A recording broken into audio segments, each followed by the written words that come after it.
Welcome everyone to a great showdown between its current year as the Khorne forces going up against the big gutted bellies of the Ogre Kingdoms, playing here on Death Pass where artillery can certainly shine true. So for the Ogre forces here in the front, we are going to be starting with a ginormous Stonehorn with a harpoon launcher. The bad boy 250 range, 417 armor piercing missile strength with 480 anti-infantry armor piercing weapon strength, making this thing a monster with 110 armor. Now we are going to have Scrag the Slaughterer in the front as well. The bad boy here with the Blood Gruel, the Cauldron of the Great Maw, and the spells here with Troll Guts, Tooth Cracker, Bone Crusher, and also the ability of extra ingredients. So of course we all know now about the Iron Blaster, good ways to counter it, but this thing certainly powerful no matter what way you look at it. Arm Sundering, armor piercing at 1.5k strength, can be used to melee combat, 6-6 speed and 90 armor, making it high mobility and great armor for tankiness. So the Man-Eater great weapons here, anti-large armor piercing at 110 per pop, making it there with the bonus first large, a devastating tool indeed. So no blood trappers in behind, and making a very terrifying starting force. For the Khorne forces, Spawn of Khorne here in the front, 1, 2, 3 units, backed up here by the double Khorne hounds here, one being actually the flesh hounds for a little bit of extra punch. In the sky, we are going to get the Exalted Bloodthirster, very expensive, but the bad boy can fly with 95 speed, with so much battlefield prowess, with 580 weapon strength. This mobility is devastating indeed. So here with the Deathbringer, giving that increased base weapon damage and armor piercing, making this thing a living and flying monster. So we're going to play here, and we are going to skip on just a little bit of mobility here from the side of the Khorne forces, and not so much here coming from the Ogre Kingdom. So it's like it is going to be shot downtown, and this is something I want to show. If anyone wonders how powerful this Iron Blaster is, that is how much damage we've seen here. So we saw from 8,700, that's going to be 2,000 damage dealt from one shot. One shot there kills 2 models and does 2,000 damage. If you wonder why this Iron Blaster has been limited to 1, if not even in some tournaments been completely banned in total, that is a very good representation as to what it does there to monstrous infantry at 1,000 gold cost. I actually wonder what sort of damage value we got for that. So that's going to be 250 value in one shot. Certainly played games here where I've seen this Iron Blaster get incredible amounts of value. Now we do see some Khorne Warhounds over here on the right, capturing point 3.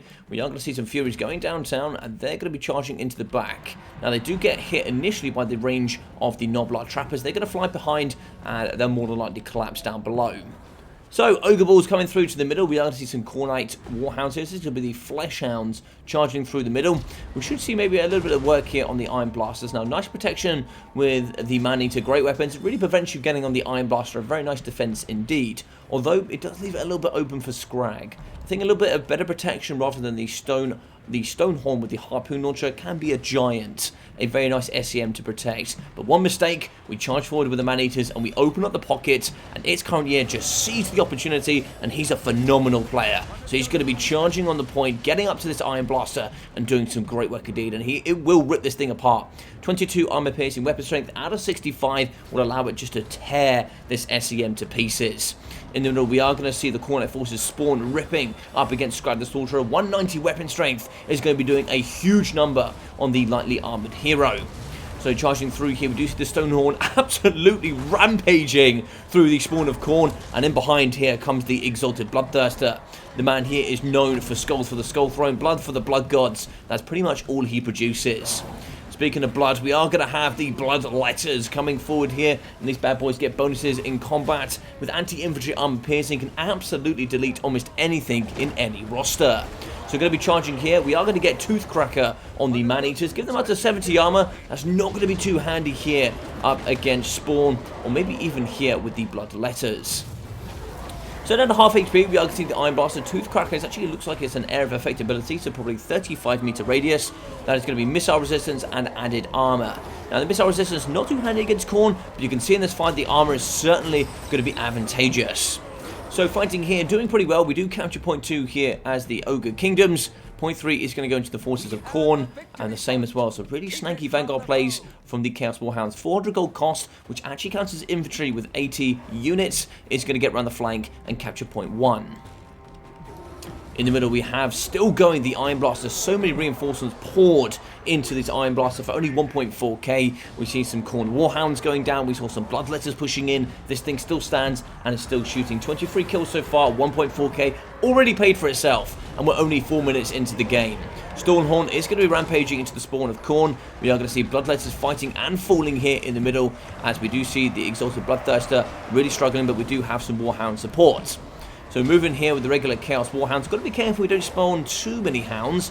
We now do move in with some Chaos Warrior Halberds. Love this play. Anti-large, armor piercing, heavily armored. You can really struggle here with Ogre Balls. They have good weapon strength, but they really lack AP to chew quickly through the Halberds. So in the back, we are going to move in with some spawn of Khorne. We also have the Cultist on horseback here. He is going to have the gate, only 900 gold cost with the gate. That's going to spawn to the back here. Lovely play. Big fan of the Man-Eater Ogre pistols, but now they're going to have to duel up against Bloodletters, and in their own right, very strong as well. We can use the mobility of the Cultist to get and compromise this Iron Blaster. Yes, very good stuff. It's currently, as I said, a great player. Certainly knows what he's doing here on the battlefield. Now, Exalted Bloodthirster is going to be going ham. He's going to be fighting here up against the Stonehorn, but now we have Scrag Daddy coming in, and yeah, he's no joke to combat. He's going to move in with all that armor piercing and punch up against the Bloodthirster. Extending a little bit too far is going to be the Stonehorn. He's going to be trying to push off the Exalted Bloodthirster, and this is going to be a duel of the ages. Monster on monster, Beast going head to head against Beast. Lashes, horns, and all sorts of bolts here coming from the Hunter on top. But here, it looks like the Exalted Bloodthirster might be losing in the initial engagement. Breaking here with Ogre Balls in the middle. We do have breaking of the Noblars as well. The great capture weight really needs some supplementation of more Ogre Balls here on the point. Still strong, there's going to be the Iron Blaster, 1.9k health left, and this thing can fire into the flanks of this Exalted Bloodthirster.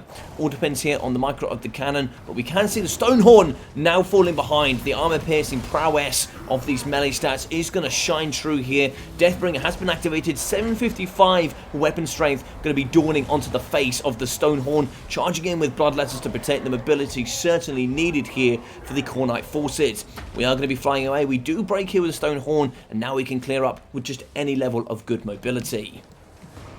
On the left-hand side, charging in 2 units of the Fleshhounds to go here up against the Ogre Balls. Not much armor to speak of, so going to be going down here to 30, and 65 weapon strength is just going to tear these nice big monstrous infantry apart. And the Noblars, they don't have much leadership, so they will fall under the great pressure of these Fleshhounds. So lovely stuff here, and this is a good showing of a top tier player. They're still going to get terrorized here, the Chaos Warhounds, even with units being broken. Trogguts has been activated, so we will get some healing. So very nice stuff there, but just using a nice cheap mobile unit to push off, probably in the region of about 2.1k off the battlefield. Very, very good stuff indeed.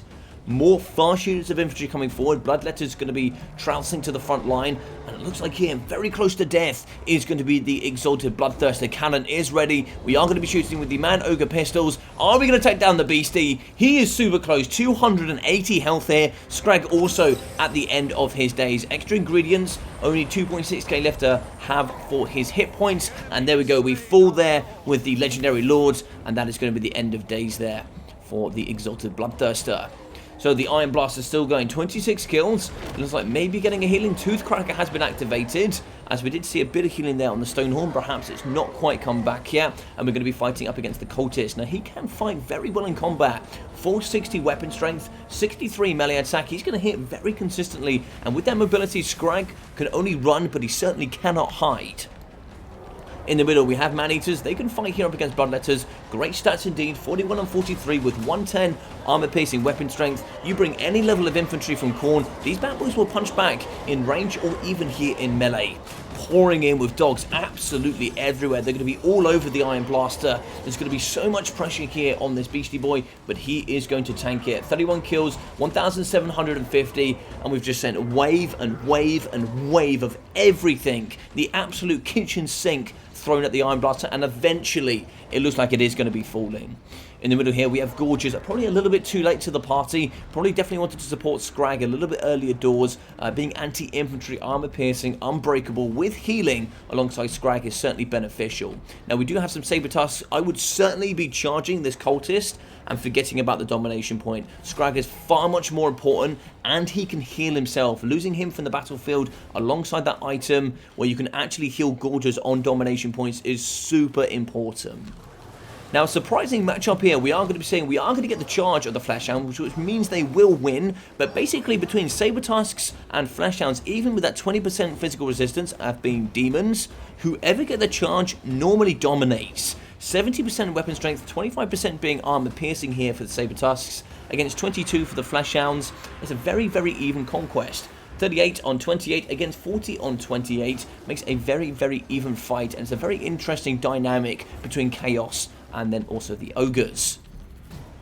So Scrag's still going to run. We are going to push on here with Saber Tusks. In the back, we have the Cultist still charging, and we do kill.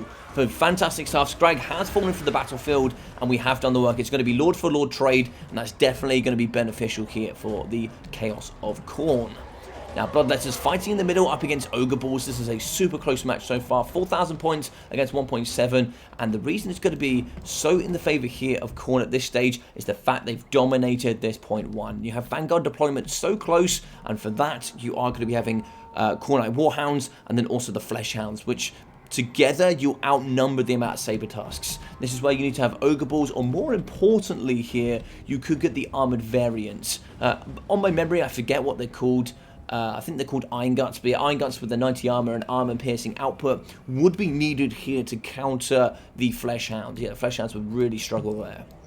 So in the back, we do some more Fleshhounds. The Khorne Dogs certainly coming here and showing the name, beating back the Manoga Pistols. So very nice work there, down to 2 models, and we're going to dominate the middle point. Over here on the right-hand side, a lot of investment. We do see some Gorges backed up by Noblars, and then some Rampaging Saber Tusks in the back. And you can see here, going up against Fleshhounds yet again, a bit of a different fight here. Looks like the Saber Tusks are going to be winning here. Noblars joining into the fight as well.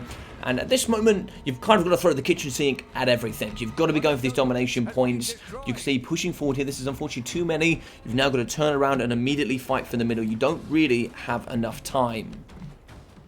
In the back, the Cultist is going to get disarmed. It's a bit of an interesting one. He still has got a good amount of health. He could be utilized on the battlefield, but you need to get everything to the middle here as Khorne. If you hold this middle point, you win the game. So you can almost just throw anything. The Unbreakable Spawn are a very nice unit, and they'll certainly hold back some units by the time we need to win the game. Here, we do actually have some Chaos Warhounds. We do actually use the Horn of Khorne, which is going to do some good damage, but the dogs just don't have enough leadership to hold up against this pressure. Stronger and faster, and just better melee prowess will beat these back pretty quickly. So the Khorne Warhounds, sorry, the Warriors here with Halberds do fall, but it is going to be a win here for Khorne. But we start to get into the stage there where, if it goes on just a little bit longer, you do start to see when the Khorne forces with their infantry, when they fall off, you start seeing a little bit of panic play, I think, from myself and other Khorne players, where you see just an abundance of dogs and bats just trying to keep that momentum going. When you start losing momentum, you actually have to drop off the gas immediately and then start coming back with some tankier troops, bringing exactly what you saw in the middle stage there, which was really nice from its current year, coming in here with the Khorne Halberds. You can see 1.4k for them was a perfect selection choice during the middle, but if you get towards the end stage and you notice the combat mechanic is starting to screw you a little bit, just get a force together, make sure you dominate one point with some tankier, more sustainable units there on the battlefield. So let's go here. We are going to be having the Exalted Bloodthirster, 2,100 gold. Yeah, very nice stuff indeed. Not too bad. Not quite paying for itself, I'm sure, but still, the mobility and what it does on the battlefield certainly can pay more dividends than its actual damage dealt value. 580, 1,076, 511 for the Spawn of Khorne, with 1,300 here for the Fleshhounds, 250, 220 there for the Chaos Warhounds, and for the remainder here, I really like the Cultist pick. Any Cultist on horseback for the ability to move forward, and by far the two best. The two best Cultists you can get. One for Khorne, the other there is going to be for Nurgle. The Nurgle reason is regeneration and Cloud of Flies with that quick summon, and also it's the cheapest variant. The regeneration is so nice there on a single entity, but the Cultist of Khorne is an absolute weapon. You can bring 2 of these things on horseback, 95 armor. They also have Frenzy, brilliant melee stats, and they really truly thump on their own. Even if you don't bring the summon, they're excellent. You bring the summon on top of them, they're fantastic. They really perform well. 1,830 here is a phenomenal performance. Very, very strong indeed. Plus the summon on top of that of the Bloodletters, just really showing the performance here of the Cultist of Khorne. 0 for the Blood Crushers. Didn't quite get those on the battlefield. A lot of people pushing towards Blood Crushers and not so much here the Skull Crushers. I'm a big fan of Skull Crushers. 130 armor against certain factions is almost impossible to deal with. There are certain of the Chaos factions that really struggle with these Skull Crushers. I think people should maybe try using those as well. 1,400 to be said. Halberds extremely strong. Bloodletters, very good mobile units to get to the front. 800, 780. And with 38 speed compared to 28 of the heavily armored Khorne warriors, if you are dominating in the mid stage of the game, getting these fast units forward, keeping that momentum going is really, really important. And then when you start falling behind with the combat mechanic, then you start investing in some tankier units to dominate certain areas of the battlefield. So for the Warhounds, 1.4, 1,780. Of course, massive staple here for the Fleshhounds with 135. And then so we're going to get 78 and 475 here for the Hounds and the Furies. So in the middle, 877 there for Scrag. Scrag is extremely squishy, but just fundamental behind the performance element of the Ogre Kingdoms. If he drops without having any Gorger supply, if he goes with Gorgers, you just see an exponential value way above his damage dealt that you're going to see here. But with Troll Guts, the passive healing, I think it's nice to have Troll Guts with a few cheap spells. He can really heal and just really perform so nicely, and the cohesion there for domination makes him a vital pick indeed. 1,300 for the Stonehorn. I've always seen this thing a little bit underperform. I think the Harpoon Launcher is probably just asking for a little bit too much. I don't quite think it provides enough to kind of quantify the extra expense. But, you know, maybe somebody can prove me wrong. Maybe somebody can prove me wrong. 1.7k for the Iron Blaster, always a staple. 1,400 for the Man-Eater. Great weapons, very strong. As long as you don't get them onto the wrong units, these things can thump well and head and shoulders above. And the same can be said here for Noblar Trappers. Noblar Trappers alongside Gorgers are just very staple units for very, very good plays, actually. You know, some secret agent action can really be done here with one unit of Gorgers and a unit of the Noblar Trappers. But 1.5k for the Man-Eater Ogre Pistols. If you guys like Lead Belchers, I promise you're going to like Man-Eaters even better. Do try them out. Give them a good go. They're going to be staples for the future. 417 there for the extra Gorgers, with 466, 360, 280, 150 there for the Saber Tusks. Unfortunately, most of these getting charged, not quite getting the charge back, but they are extremely strong. These are extremely strong. 950 for Ogre Balls, 1,480, 260, with 265, 250, 115, 65, and 0 here for the Noblars. So GG's well played, and thank you very much here for It's Current Year for sending it in. I will leave a link down below for his YouTube channel. He's an amazing content creator, so please go share some love over there and you know, give him a follow. Go check out a couple of videos, leave a like if you like it, and then do come back here and tell me what your experience on his channel was. I'd love to know how you got to find him and what you thought of the content. But yes, check that out down there in the comments. And feel free to leave your own comments on your thoughts and opinions. I'd love to know. And smash that like button. Really helps you on the channel. Feel free to subscribe as well, as that really, really does help. We have a bunch more content coming forward. And of course, if you subscribe, it'll give you that notification for all the Warhammer 3 content here on a daily basis. Check out that description. You can find all my other social media platforms, including Twitch, which I stream about 5 to 6 times a week on. So you can see King of the Hills, Dominations, come at me bros, all these kind of things here, which I do, which you guys can certainly interact with me a little bit more on a personal level. So other than that, take care of yourself during these times, and I'll see you all very, very soon.